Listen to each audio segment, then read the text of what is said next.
I was just discussing that possibility a minute ago. You need a bunch of drones from that second base, or Zerglings. Gotta be making them. Gotta be making those Zerglings. Go for the sentries. What's up, J-Mac?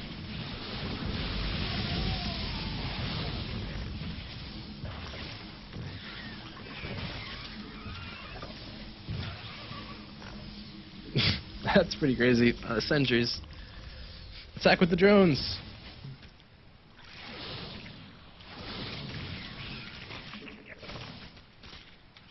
Make that second queen right now. Might as well get prep for it.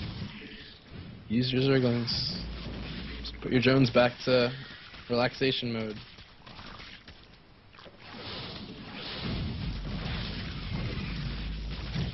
Alright, now is the time you don't want to be slacking. You want to either put pressure with the roaches, or you want to macro. I would even send some drones from your main to your natural to even that out a bit.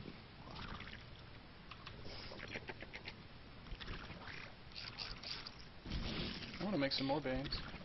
I would mix in roach with it too, though, or more lings at least. I think I can maybe even kill him. It's quite possible. Just don't do it half-heartedly.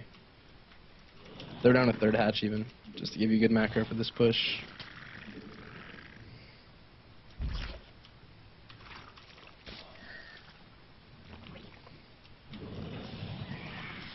We absolutely need roaches with this, though, can you be honest? Why would I be fucking supply blocks right now?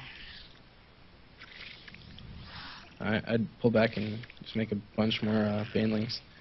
But we need a bunch of roaches. Or at least I think so.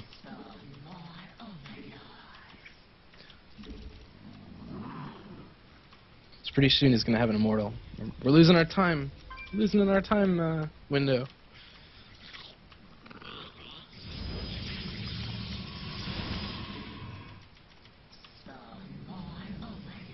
Alright, looks like he's going to be aggressive, so kind of pull back, I guess.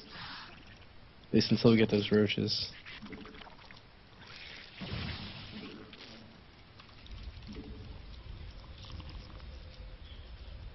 Even get burrow here would be a good idea.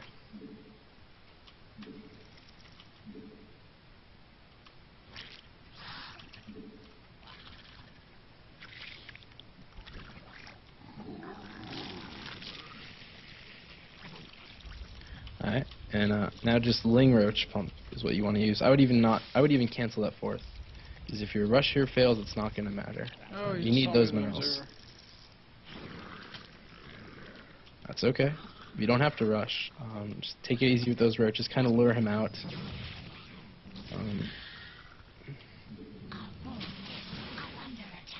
Keep making roaches. Don't slack off. Just engage more. Don't have to be afraid of it. Just keep attacking with those roaches. Don't go in with the banelings first. So just force field in it. It won't be helpful. Alright, so just keep the banelings back and just kill what you can from a distance. Keep making roaches. That's what's very important here. He does have that Colossus, though. I think our window is...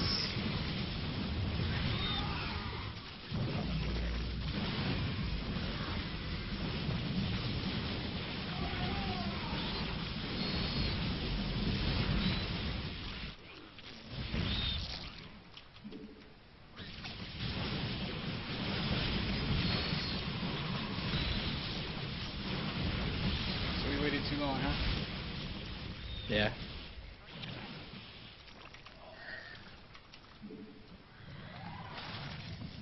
That and those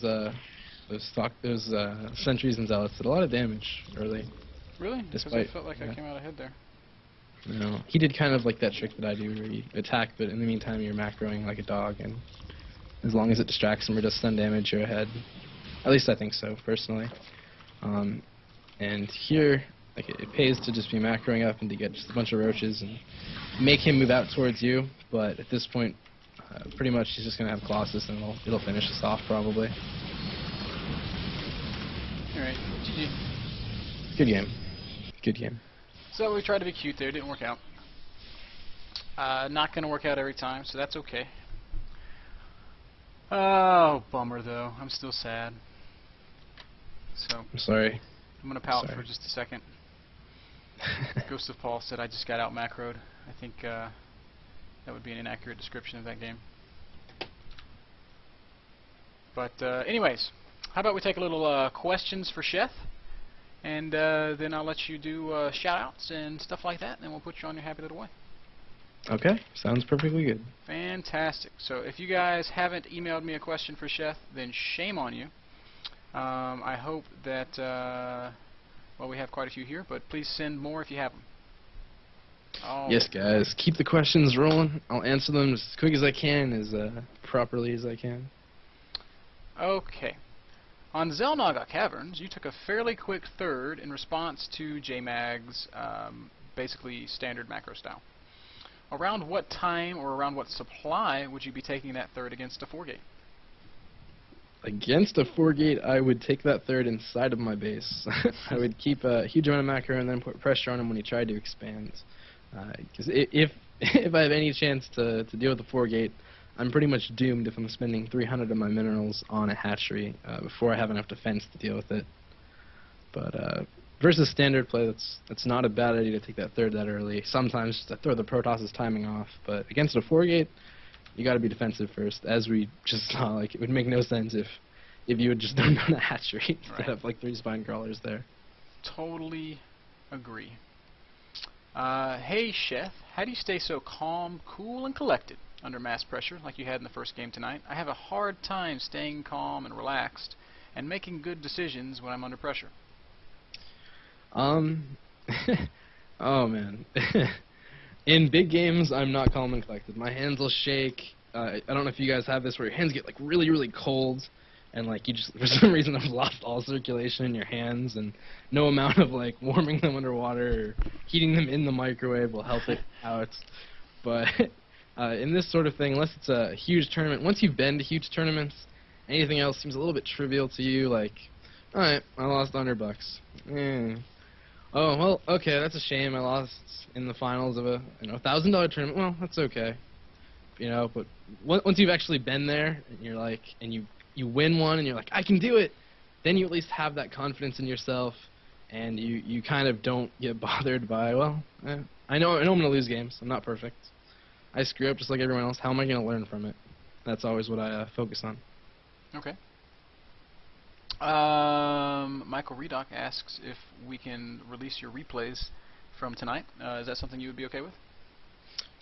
Sure, if you saved them and you don't mind hosting them. I'm lazy. No, not at all. I would gladly do it, but I never ever post pro replays without permission. Not a problem. Okay, cool. Sheth, do you drone up to 16 for 2 on each patch, or do you drone up to 24? Does it matter based on the matchup and what you see coming, be it aggression or expansion, etc.? Well, clearly it matters a lot. If there's a 4-gate, you have to stop. But generally, against a Terran who's macroing or Protoss who's macroing, I like something along the lines of 24, 25 drones, maybe 26, maybe even 28, 29. And okay, bullshit. That's not optimum. That's stupid. You're gonna have drones doing nothing. Great. I'm gonna have drones doing nothing. But whenever I take my third, I'm gonna send 6 or 7 from both my bases, and then we're all gonna be gelling like Magellan. So. That's my plan in that regard. Gelling like Magellan. You just tried to I know find it was. something I know it was lame. that sounds the same way. I know. Sheth, you are too white for your own good, sir. Dear Sheth, Immortals and Storm. I recently lost to this in a tournament, and I had no idea how to deal. Storm zoned everything that wasn't a roach, and well, Immortals cleaned up the rest. The toss played very passively and only fakes pressure by occasionally clearing towers while taking bases and macroing up to a max. So basically, what kind of advice can you give me on dealing with this composition? And what kind of advice can you give me on dealing with that kind of passive play from a Protoss player in general? Sure. For one thing, the best way to deal with Storm Immortal is Broodlord, Infester, Ling Ultra, Hydra, and just being on creep. It's a stupid amount of gas, right? Broodlord, Infester, Ling Ultra, Hydra. Yeah. So you're gonna have one Ultra, one Broodlord, one Infester, and then a lot of Lings, because that's all you're gonna be able to afford. Well, you got to think about it though, because your opponent's going Immortal, Storm, and Stalker. Okay. That's a huge amount of gas. By the time he gets to that point, you should either have, like again, you remember how whenever I got to like 190, 180 supply, I was like, okay, here's when I have to pressure or I'm screwed. Because simply put, at that point, they can't have that much gas. They're not going to have enough for 5 storms with a whole bunch of energy, with stalkers, with immortals. Right. It's just not possible. And even if they do, okay, my army, they'll use their storms. I'll probably kill half their stalkers, and I'll get rid of some of their stormers. As long as I can keep pumping and keep being aggressive, it's not viable for them to do that early as a starting thing. But like once you get into endgame compositions and they get Void Ray, Immortal, Templar, Colossus, like if you ever let them get that much gas, and then if you're playing Kiwi Kaki and you get some mothership in with all that, you're just like, you just shake your shoulders and go cry in the sink. Okay, so basically, you said Ultras. Yep. Against Immortals? Against Archons? Because they're going to be there too. Yep. Just because it is such a high tier unit, and you know that he's going to have a bunch of stalkers with it. If you can get your Ultra into the stalkers, and you have those broodlings from the broodlords to deal with the immortal shots, hopefully. So it's just micro. Like if you watched Moro versus Kiwi Kaki on Lost Temple in one of these, I think in the StarCraft Reddit, it was very amazing. I think his composition was just about what you need to emulate. Moro's play has been really impressive lately. I am going to try and get him to come on the show sometime. That would be neat. He's a very nice guy. Very nice guy. So good at creep spread. You need to steal that from him. No joke. Okay. Sheth, I'm observer number 621 on the European server, and I have a question for you. Most players rather get their Roach Warren done by the time their layer is done so that they can get speed and burrow as soon as possible. I notice you get your Roach Warren earlier. When is it better? Is it situational? Can you just give me some advice in regards to this, please? If you feel you lose a lot early pressure, throw down your Roach Warren earlier. If you feel like you don't need roaches until you get burrow, until you get this sort of thing, then you can wait till your layer is almost done. But no matter what, you want to start at around 3/4 of your layer finished is a good time to start it for whenever you want to have the Roach Warren finished when your layer is finished. And a good time to do that sort of thing where you're getting your Roach Warren out right when your layer finishes is against some sort of 6-gate or 5-gate really early aggression like the Noni 36 probe weird timing attack thing. Mm-hmm. That's how you beat that. I watched Sen in GSL where this Protoss I was sure was going to kill him. It was sure blistering sand. Sen was so dead. And then it's like, oh my god, he burrowed 4 roaches. Oh my god, he burrowed another 4 roaches. Oh my god, he's still alive. He used what? You know, and that's when you need that sort of thing right away. Yeah. But oh, burrow. I think burrow is so good. It is. It is so good. So difficult to use though. Yep. Okay. This guy, his question is hardly a question. I'll read it to you anyway. I have a frequent problem in ZVT. Often I'll have Protoss in my natural and my hatches are all over the map, so when I try to reinforce, my army comes in staggered and just dies. That's all. So maybe if we can ascertain something from that, do you have any advice to, like, in regards to kind of managing rally points and dealing with aggression when it's in your face and you don't want your units kind of coming in piecemeal? Just along the lines of rally your main back and rally your other hatcheries back and try and build up enough of an army that you can deal with his. Try and get the reinforcements first. Because even if you killed the other one, you want to have enough to kill whatever he's reinforcing with. Don't want to get flanked in between both of them. Really just, if you know you can't win, don't engage. Don't let your army get cut in half down a ramp. Mm-hmm.